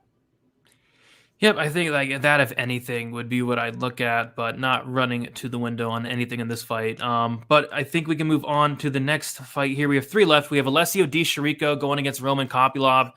We have Di Chirico, 32 years old, 6 foot with a 74-inch reach. Kopylov, 31 years old, 6 foot with a 75-inch reach. We have Kopylov 1 year younger and Kopylov with a 1-inch reach advantage. Di Chirico 1-4 in his last 5 fights, lost to Kevin Holland by decision, lost to Muradov by decision, lost to Zach Cummings by decision, knocked out Joaquin Buckley, and got knocked out by Abdulrazak Al-Hassan. As far as Kopylov, 3-2 in his last 5 fights, made his debut, seems like a while ago at this point, against Carl Roberson, got submitted in the 3rd round, and then lost a decision to Albert Duraev. I have no clue with this fight. I'm not really sold on either guy here. You have Di Chirico, who is, super, super low volume on the feet. I think he's tough. I don't mind his cardio, but, no volume. He has a little bit of wrestling in his back pocket as well, which I do like, and I think it's going to be useful in this fight. And then you have a guy in Kopylov who's even lower volume. It's a guy in, I think, he's very skilled. It's just he doesn't let his hands go at all. In the Duraev fight, Duraev shot 0 takedowns in the 1st round, and you'd think, if he's going to shoot 0 takedowns, Kopylov probably should be going out there and outstriking him, but it was Duraev that, almost doubled up his strikes in that 1st round. Duraev took him down in the 2nd round, beat the crap out of him. I felt like that fight could have been stopped. And then in the 3rd round, Kopylov did have some success, but that was mostly because Duraev was completely gassed out. Kopylov was completely gassed out. The Roberson fight wasn't a good look. Same thing. He wasn't throwing anything in a fight that was primarily on the feet, eventually gets submitted by Carl Roberson. So I'm just not sold on either guy here. So we see, I hate this fight, but I'm curious to hear your thoughts on it. Yeah, I mean, when you look at the tail of the tape, it's very similar. When you look at the pro experience and the UFC experience, you see a nice edge for Di Chirico. Kopylov has finished 7 of his 8 wins inside the distance. It's about 77% finish rate for Di Chirico. So both guys have good finish rates. Kopylov been finished in 1 of his 2 losses. Di Chirico finished in 2 of 6 losses. But yeah, like you mentioned, both guys get out-volumed by their opponents. Both guys sitting right around 41, 42% striking accuracy, right around a 1% total knockdowns per total significant strikes landed, right around a half knockdown per 15 minutes. Di Chirico has been knocked down before, but showing the better striking defense overall at about 63%. In Di Chirico's last fight, I selected him as Uncle Weezy's ass shaving of the week to go out there and kill Abdulrazak Al-Hassan, who had lost like 3 fights in a row. And what happens? Of course, Al-Hassan lands a big head kick and just like starches the dude in the first 30 seconds of the fight. So, maybe Di Chirico's due for a little bit of a redemption here, but he's lost 4 of his last 5 fights. The only win was the knockout win over Buckley. And, we've never seen Kopylov knocked out. I think that this is going to be the fight that Kopylov wants. I think he'll be able to stand here with Di Chirico. Di Chirico, even though he's getting his takedowns at about a 46% clip and he's averaging 1.62 per 15 minutes, the control time is less than 11%. So it's about 1 out of 9 seconds that this guy is controlling his opponent. He's very efficient. 83% takedown defense, but Kopylov's not going to try to take him down. And Kopylov's got 83% takedown defense in his own right. It's a very close fight, in my opinion. Good matchmaking. It's just Di Chirico's fought the better brand of competition. He's more experienced. He's probably the more likely guy to win minutes in the grappling exchanges here. And the striking should be close. So I kind of feel like I've got to lean Di Chirico in this fight. But am I running to the window to pet the mortgage on this one? No. Yeah, and like you said, Kopylov is going to get the fight that he wants here. Chirico, I think he could mix in a takedown or two, but Kopylov shown very good takedown defense. So yeah, Kopylov probably gets the fight that he wants, but is he going to let his hands go? Is he going to throw anything? I don't know. I feel like this fight could be super boring. So I feel like they should take what was the fight on the Buckley fight? Take the Yeah. Buckley Imavov fight and just replace it with this one because I just don't think it's gonna be a great fight. I feel like there's gonna be a lot of staring, not a lot going on. Um, I don't know. I feel like it'd be a dog or pass situation, but they have it at a pick 'em. They have it at a pick 'em here. So let's see. Chirico opened up minus 150, currently minus 110. Kopylov opened up plus 130, currently minus 110. I don't know. I really don't know. I would lean with the dog, but there is no dog. As far as the pick, I don't know, man. I guess, uh, I guess, Kopylov slightly, but I don't know. I have no confidence in that because he's going to get the fight that he wants, but I would just like to see him, let his hands go a little bit more. But my goodness, no confidence in it. Any thoughts on the pick 'em line here? Are you leaning strong one way or another? I'm picking Chirico. I think that there's reasons to like him here. I think he's the more likely guy to win minutes in the grappling. I know that he's the more experienced guy. His strength of schedule is a little bit better. And, they're both right around the same age and same height and same reach. So, yeah, I'm leaning Chirico here. But like I say, man, I mean, if I wind up with money on this fight, it's I don't know. I just don't see it happening, Yeah, I'm not. I mean, the fight goes to decision is minus 150. The fight doesn't go to decision is plus 120. Any thoughts about that? Let me look at the prop template, see if it's loving anything here. I would say the prop template likes the overs just a little bit more, but they're overpriced. So, nah, man. Just nah.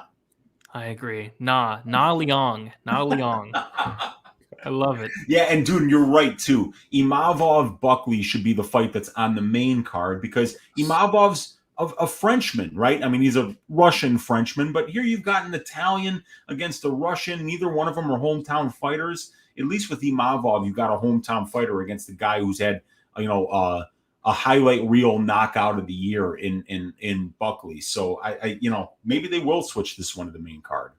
Yeah, I think that would be wise. But yeah, should be an interesting fight. It's the fight I don't see myself betting on. But we have the co-main event, and then with the main event. Yeah, the co-main and the main event. They're such good fights. So Robert Whittaker going against Marvin Vettori. We have Whittaker, 31 years old, 6 foot with a 73-inch reach. Vettori, 28 years old, 6 foot with a 74-inch reach. Vettori, 3 years younger.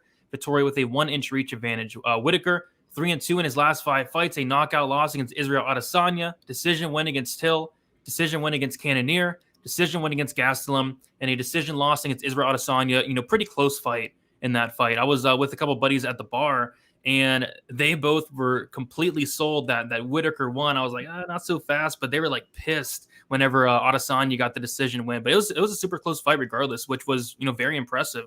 Vettori, he has 4-1 in his last 5 fights. A submission win against Carl Roberson, decision win against Jack Hermanson, decision win against Kevin Holland, and a decision loss against Adesanya, a decision win against Paulo Costa his last time out. I think that this is a pretty good fight for Robert Whittaker, a pretty tough match for Marvin Vettori, because you take a look at it like this, right? Like on the feet, I favor Robert Whittaker, and I favor him pretty heavily. And then Marvin Vettori, typically you look at some of his fights in the past, Kevin Holland, took down Paulo Costa here and there as well, took down Carl Roberson, submitted him. I don't think that's going to be on the table here against Robert Whittaker, who has phenomenal takedown defense, 83%. You see it there. He's only getting controlled 6% of the time. Elite takedown defense, elite get-up game. I think this fight does primarily play out on the feet, and if it does, I think you got to favor Whittaker there. So, as you see against, with Whittaker, he lost to Adesanya twice. The second fight was very close, but outside of that, he's handling all these other guys accordingly. Beating Gastelum, accordingly, beating Cannonier, beating Darren Till, making a lot of these look really easy. And I kind of feel like he's going to make it look easy here. So outside of, I don't know, Vettori landing a big shot, which I don't think that's too likely. Outside of Vettori getting down and holding down Whittaker, I just don't think it's too likely. I think it's a really, really good spot for Robert Whittaker here. And we'll talk about the props in a little bit, but you got the money line there, I think like minus 225 around there. But Robert Whittaker by decision plus 100 is something I have my eye on, something I have circled because It's very hard to finish Marvin Vettori. This guy can eat a shot. Never been finished by sub, never been finished by knockout. And I don't know if Robert Whittaker finishes him. But yeah, I like Whittaker here quite a bit, Weezy. And to improve that price tag, plus money by decision, is something that's really catching my eye. You could strap Marvin Vettori into an electric chair, and I don't think you'd finish him. I think the executioner who was charged with taking his life would be like, hey, man, I got to get home to the wife and kids here. This guy's not dying yet. So, if you're on that Whittaker side, I think you really got to take a long look at that plus 100. And if you're not convinced, go and watch the career of Marvin Vettori. You hit this guy in the face with your heaviest shot, and he just eats it like a flapjack and keeps walking forward. So this is a great fight, but I think you broke it down perfectly. Vettori's younger. He's got a little bit of a reach advantage here, and he's the southpaw, so I like the measurables for Vettori. But Whittaker's got 5 more pro fights, about 70 more minutes in the pro cage, and about 4.5 more years as a pro, 6 more UFC level fights, and about 50 more minutes in the UFC cage. Both of these guys have finish rates that are sitting right around, I think they're both exactly 61%. 61% for Vettori, 61% for Whittaker. Whittaker just a little bit better of a finisher at the UFC level, getting knockouts at 36%, while Vettori has finished 25% of his UFC wins by submission. That's 2 of 8. Vettori's never been finished as a pro, and Whittaker's been finished in 3 of 6 pro losses and in 2 of 4.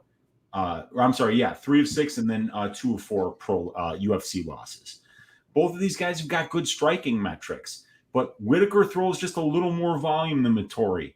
Whittaker gets hit just a little bit less than Vettori. His striking defense is a tick better. His power on the feet is a tick better. His significant strike differential is a little bit better. It just kind of looks like Whittaker has the potential to not only be the minute winner, but the moment winner on the feet, right? And then you mentioned it. 83% takedown defense for Robert Whittaker, and he's been controlled in a massive sample size of 18 UFC fights and 260 minutes in the UFC cage. He's been controlled for 6.5% of that. If I were to just do a little math here, I would say that's about 15 minutes of control time that he's given up out of 250. 15.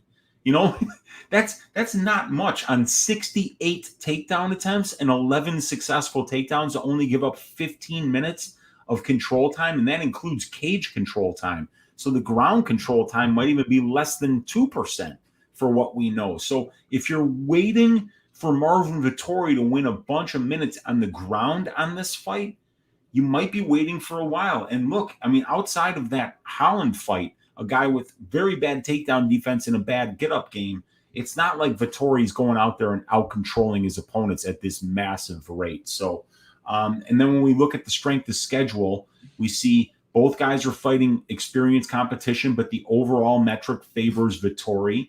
The wins favor Vettori in the ratio, but they favor Whittaker in the experience level, and both these guys are losing the top-level competition. It's a great fight. But I think that the narrative is kind of correct in the way that a lot of people are seeing this fight, and that it's probably going to be Whittaker by decision.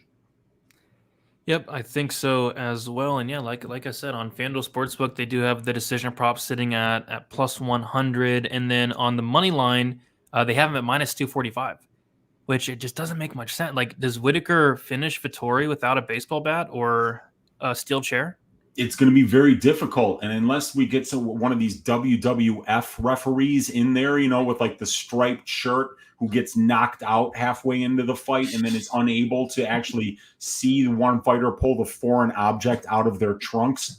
Yeah, this is probably going the distance. Maybe what might be a cheeky way to play this is just go on the durability of Vettori and try the finish only prop for Vettori because he's so durable, and maybe maybe Whittaker slips on a banana peel. He's been finishing 3 of his 6 pro losses, 2 of his 4 UFC losses. So that might be a good plus money way to play off of the durability of Vettori here, which is legendary. Yeah, and I took a look at that as well. It's plus 150 for the finish only for Vettori. And then also the Whittaker, like by decisions plus 100, Whittaker round 3 or decisions minus 130, which even minus 130, you get that round 3 and the decision, I think is a lot better than minus 245. Yeah, and does Whittaker have a bunch of first round finishes? I mean, I don't think so, right? I've got Whittaker with his finishes. I've got one in the 3rd round. I've got one in the 1st round against Tavares. I've got one in the 2nd round against Clint Hester. One in the 1st round against Derek Brunson. One in the 2nd round against Jacare. And all the other wins are, decisions or, late finishes. So, yeah, he's got some early finishes. Yep, I mean, yeah, anything can happen, but man, yeah, I like the durability of Vettori there. So, fight goes the distance. Let's see, minus 220, over 2.5, minus 265. It's juice, but definitely juice for a reason. I think if there's a finish in this fight, it's probably a Vettori knockout. Agreed. But yeah, the Vettori finish only prop, the Whittaker by decision would be the ways that I would play this fight. Sounds good. All right. Main event time, and man, what a main event. Like, this feels like it should be on a pay-per-view, but we're getting to watch it for free this Saturday. We have Ciryl Gane going against Tai Tuivasa. We have Gane, who is 32 years old, 6'4", with a 81-inch reach. Tuivasa, 29 years old, 6'2", with an 85-inch reach. Tuivasa, 3 years younger, but it's Gane with a 2-inch height advantage and a 6-inch reach advantage. Ciryl Gane is 4-1 in his last 5 fights, a knockout win over JDS, a decision win against Rozenstruik, a decision win against Volkov, knockout win against Derek Lewis, and a decision loss to Francis Ngannou, where Ngannou all of a sudden became a very good wrestler and surprised a lot of people, including me, and was able to out-wrestle Ciryl Gane. Tai Tuivasa, 5-0 in his last 5 fights. This guy's been on a roll. A knockout win against Stefan Struve, a knockout win against Harry Hunsucker, a knockout win against Greg Hardy, a knockout win against Augusto Sakai, and then a knockout win against Derek Lewis in a very fun and exciting fight that lasted less than 2 rounds there. Yeah, we have Ciryl Gane, who's the biggest favorite on the entire card, which this is a heavyweight fight, and I feel like it's hard to really lay minus 600 on a heavyweight because anything can happen, especially with Tai Tuivasa having a ton of power, but you absolutely have to favor Ciryl Gane in this matchup. Gane is not your typical heavyweight. He's a guy that can go 5 rounds, no problem. He showed that in multiple fights against Volkov, against Rozenstruik. He's a guy that's going to have the cardio advantage in most fights, but especially this fight, he's a guy that's going to have the volume advantage in most fights, and in this fight as well. He's a guy that's going to have the grappling advantage in a lot of fights, and in this fight as well. I feel like he has Tai Tuivasa covered in every single aspect of MMA outside of pure power. Pure power absolutely goes to Tai Tuivasa. This guy hits very, very hard. You can see it there, his last 5 fights ending by knockout. But Ciryl Gane does a very good job at defending strikes, 62%. He's a very risk-adverse fighter. He's not going in there and getting into brawls, getting into wars. We also are in the bigger cage as well, which I do think favors Ciryl Gane. Tai Tuivasa is going to try to close distance. I think he's going to really struggle with that. Ciryl Gane's going to want to kind of be on the outside. He's going to want to get this fight extended. I feel like he's going to want to mix in some takedowns as well. I think that'd be wise. And I think eventually he does catch Tai Tuivasa in the 3rd, 4th, or 5th round, whether he is taking him down, getting on top. I don't think Tai Tuivasa has that great of a ground game. Looked like a fish out of water against JDS when JDS got on top. He looked like a fish out of water against Spivak when Spivak was able to finally get on top. What I will say is Tai Tuivasa early on, his get-up game is really good. He was really impressed me against Spivak, was able to get up multiple times. But once he did get tired and Spivak got on top, he was done. Spivak was able to submit him. I kind of think that happens here. I think Gane, if he gets on top and Tai Tuivasa is tired, Gane can submit him. And I think Gane can kind of break him as the fight goes on as well. But this is a heavyweight fight. Tai Tuivasa hits very, very hard, and it only takes one. So minus 600 on Gane. Should he win? Yeah, he should win, but that's a very steep price to pay for a heavyweight fight. Weezy, how are you seeing this one?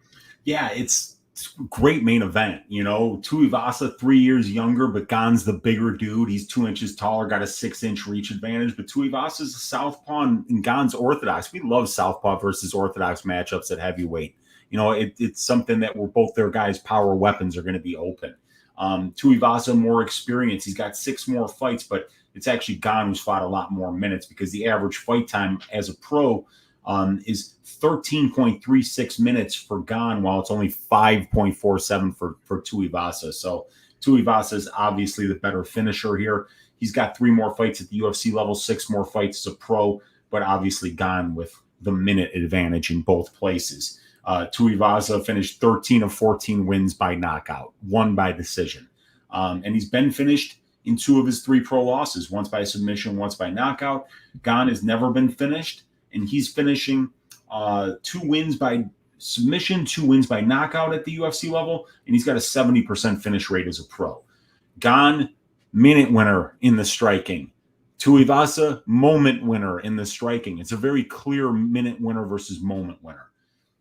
I would like to caution anybody that thinks that Ciryl Gane's going to win minutes wrestling anybody that's not a complete bum at the UFC level. Don't think that. Don't think that. Look, Francis Ngannou out-wrestled Ciryl Gane. Just let that sink in for a second. And think about that when you think, is Gane going to win minutes wrestling against Tuivasa here? I think it'd be a very bad idea for him to wrestle Tuivasa here because I don't think Ciryl Gane's ground game is any good. He submitted Dante O'Mays. Congratulations. I don't even remember who the other guy that he submitted was, but it's not a name that's going to be like, wow, he submitted that guy. What we have to worry about with Gane is just the amazing footwork, the amazing athleticism, the amazing speed and fight IQ that he's shown. He's just a really tough out. He's super tough to find. He's got a 62% striking defense in 130 minutes in the cage. And he's been in there with Rosenstruik, Dos Santos, Volkov, Derek Lewis, Francis Ngannou, some of the biggest power punchers that exist in this division. He's been in there with all of them. Not only has he never been knocked out, he's never even been knocked down. So I think that while Gane might mix in the wrestling a little bit here, I don't think it's a great idea for him. This is in the big cage. Tai Tuivasa is making a long flight from Australia all the way to Paris. Gane's going to be in front of the home crowd, and they're not going to boo him if he does what he did against Rosenstruik, if he did what he did against, if he does what he did against Volkov, if he wins the first 2 rounds against Ngannou like he did, by just staying on his bike, by maintaining distance, by using that 6-inch reach advantage that he has here, the superior footwork, the superior speed, the superior athletic ability. I have a bet on this fight. I bet Ciryl Gane to win in rounds 4, 5, or by decision at plus 140. I think it's absolutely his best path here. We don't really see one-punch knockout power from Ciryl Gane, and I think he's going to have to take his time and win minutes in this fight, drag Tuivasa into the deep waters where that power won't be nearly as fearsome in the 4th and 5th rounds before he can really start to let go and try to finish this fight. So I'm looking Ciryl Gane to win this one late or by decision, and I got it at plus 140. Sounds good. Yeah, I think that's a good way to play it. I was also thinking about doing that and maybe sprinkling the round 3 just to get that round 3, 4, and 5. But yeah, Gane's a big favorite. Opened up as a minus 300 favorite, currently minus 600. Tai Tuivasa opened up plus 250, currently plus 240. If you do like Tai Tuivasa on FanDuel, they have Tai Tuivasa to win by knockout in round 1 at plus 1,300. Tai Tuivasa to win in round 2 by knockout plus 3,000. I think that's probably his win condition there. And if you like Gane, yeah, like you said, round 4, 5 decision plus 140. Gane by decision is plus 250. Yeah, I don't know. I don't know if I'm gonna do it this fight yet, but I'm thinking maybe the 4-5 decision, sprinkle that third is plus 950. But yeah, I like Gane here. I mean, it's not a hot take, but this is a heavyweight fight. Tai Tuivasa will have some opportunities. Maybe he lands a big shot. Wouldn't completely shock me if he knocked out Gane. But you got to lean Gane here. But minus 600 it's definitely wide. Yeah, it is. It's very wide, and it's a heavyweight fight, just like a women's fight. Anything can happen, and Tuivasa's got ridiculous power, and it's not just in his hands. This guy can absolutely kick your legs off too. So Gane's gonna have to make sure that Tuivasa's not touching that calf early, man. And I think in order for Gane to stay as safe as possible in this fight, his best path is to win minutes and maybe mix in a takedown here or there, but just try to maintain his distance, use his speed and athleticism to make this a point fighting battle, which he can win. Absolutely. Tai Tuivasa does not want to go out there and point fight at all. So yeah, I think we're both on the Gane side. So yeah, we did it, Weezy. Before we get out of here, do a dono. We got Kiwi in the chat with the dono. Thank you for hanging out. As always, Kiwi, you're always in here. We do appreciate your support a ton. We appreciate the dono. It does go a long, long way here at Pub Sports Radio. But Weezy, let the people know where they can find you and what you have going on throughout the week for some content. Absolutely. You can find me right here on Pub Sports Radio 3 days a week, every Sunday for Stat Diggers, every Wednesday for the DFS show, and every Saturday for the watch along for the fights. You can find me on my YouTube channel, Uncle Weezy, where I do balls deep breakdowns of fights, and I do a full card breakdown every Tuesday night called Just a Tip with Uncle Weezy. Finish with Uncle Weezy's ass shaving of the week. I'll also do Ask Weezy on Wednesday night. And I also am on the MMA Engine YouTube channel with you, Brady, tomorrow night for Probability, when we're going to give you a data-driven look into all the time props on this card, see if we can find some gems to bet this week so that we can continue to stack cash tickets like flapjacks. Thanks to everybody that spent their Sunday night with us here on Pub Sports Radio. God bless each and every one of you, and let's make some money for UFC Paris. Let us do it. All right, guys. You can follow me on Twitter, DFS_numbers. Instagram is DFS by the numbers. My full card breakdown for this card will be out on Tuesday. Contender Series content tomorrow. I'm going to look through the card tonight and early tomorrow morning. That should be out on my channel tomorrow evening, afternoonish. And then on the MMA Engine, I'm going to be going live at 7 o'clock p.m. Eastern Time talking about the Contender Series from a betting perspective. And then at 9:30 after the Die Hard MMA podcast, me and Uncle Weezy are going to be doing some probability. So make sure you guys check out the MMA Engine. Lots of content coming on there tomorrow. And we got Gogo Flamingo with the dono on the way out saying, yes, Kiwi. Yes, Kiwi. Yes, Gogo Flamingo. Appreciate all you guys. Appreciate everybody hanging out. Leave a like on your way out. Subscribe, all the good stuff. And best of luck for UFC